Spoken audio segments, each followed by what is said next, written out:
우리한테 딱 하나만 말씀하신다면 뭘 말씀하시렵니까? 하고 여쭤보면 뭐라고 그러실까요? 딱 하나만. 그게 첫째 계명입니다. 첫째 계명이란 그런 의미입니다. 딱 하나만. 제일 중요한 내 마음을 다하고 목숨을 다하고 생각을 다하고 힘을 다해 주님이신 하느님을 사랑하는 것.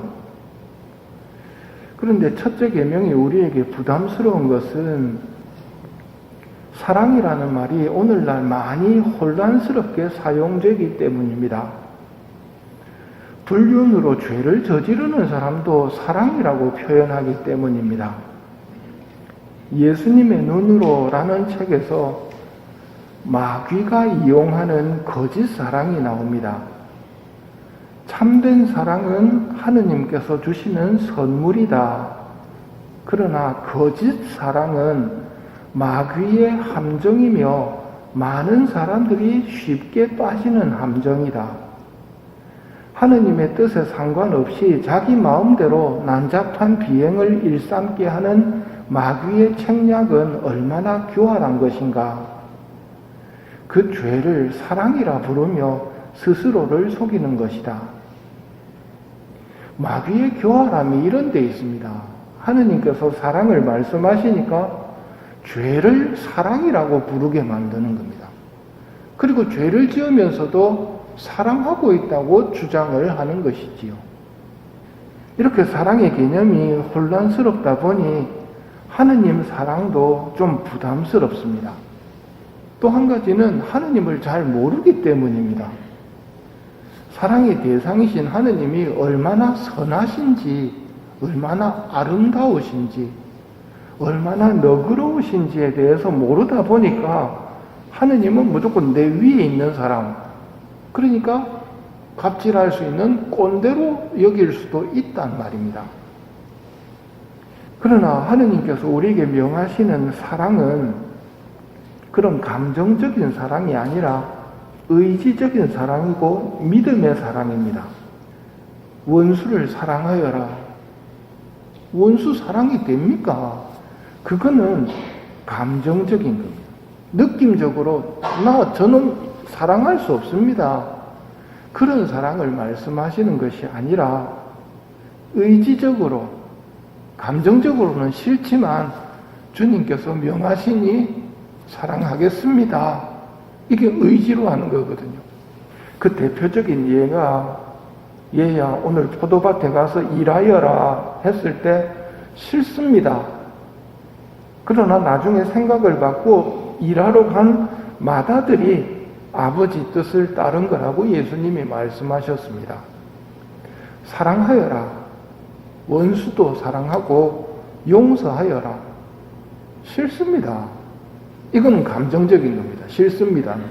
그러나 생각을 바꾸어 주님께서 원하시고 아버지가 원하신다는데 가자. 용서하자. 사랑하자. 그리고 용서합니다. 사랑합니다. 라고 말하는 것은 의지적인 겁니다. 내 마음이 따라오지 않지만 그거는 두 번째 문제고, 첫 번째로는 주님을 첫 자리에 모시고 주님의 말씀에 순종하는 것이 하느님께서 보실 때는 내 말을 따랐다라고 인정해 주시는 모습이라는 말이지요. 하느님의 판단을 생각하고 거기에 맞춰야 됩니다. 우리는 일하기 싫고 기도하기 싫고 용서해 주기 싫지만 생각을 바꾸어 아버지의 말씀을 실천하는 사람이 아버지를 사랑하는 사람이라고 여기십니다. 마귀는 또 옆에서 속삭이며 거짓말을 해댈 겁니다. 야, 네 마음에도 없는 짓을 해가 되겠냐. 그놈 말이고 포도밭에 가서 일하라고 하시면 일하러 가는 겁니다. 그게 아버지가 보실 때는 나를 사랑하고 내 말을 존중해주는 사람의 모습이거든요. 마귀가 미끼로 쓰는 거짓 사랑은 인간에게서 나오지만 참 사랑은 하느님께로부터 오는 것이라고 요한 1서가 말합니다. 사랑이라는 표현은 같지만 완전히 다르게 사용됩니다. 하느님께서 우리에게 바라시는 사랑이 어떤 것인지 독서가 이야기합니다. 사랑하는 여러분, 서로 사랑합시다. 사랑은 하느님에게서 오는 것이기 때문입니다. 사랑하는 사람은 모두 하느님에게서 태어났으며 하느님을 압니다. 사랑하지 않는 사람은 하느님을 알지 못합니다. 하느님은 사랑이시기 때문입니다. 사랑은 하느님에게서 오는 것이기에 우리는 이 사랑을 구해야 합니다. 감정적인 사랑은 노력한다고 되는 게 아닙니다. 감정적인 사랑은 노력해서 되는 게 아니지만 하느님께서 명하시는 사랑은 노력해서 얻어야 하는 겁니다. 청하여라 주실 것이다. 찾아라 얻을 것이다. 문을 두드려라 열릴 것이다. 이게 어떻게 보면 자기 십자가를 지고 예수님을 따르는 모습입니다. 우리는 하느님으로부터 오는 사랑을 청해야 합니다. 나는 청하지도 않았는데 내 안에는 하느님에 대한 사랑이 있습니다 하시는 분은 복된 분들이고, 누군가 여러분들을 위해서 기억도 안 나는 어린 시절에 품에 안고 아버지나 어머니, 외할아버지나 외할머니가 기도해 주셨기 때문에 그걸 갖추고 있을 수 있다는 말입니다. 마찬가지로 나도 내 가족을 위해서 사랑을 대신 청해 줘야 됩니다. 그래야 그 아이의 마음속에서 온정을 발견할 수 있게 되는 거거든요. 믿음과 희망과 사랑 같은 구원의 중요한 것들은 눈에 보이지 않기 때문에 소홀히 하기 쉽지만 무엇보다 소중한 것들입니다. 하느님을 사랑하는 사람만 하늘나라에 들어갈 수 있습니다. 하느님의 아름다우심을 아는 사람만 들어갈 수 있습니다. 이건 필수입니다. 여기서 안 되면 연옥에서라도 완성시켜서 천국에 들어갑니다. 천국은 영원히 사랑하는 사람들이 모여 있는 곳이기 때문입니다.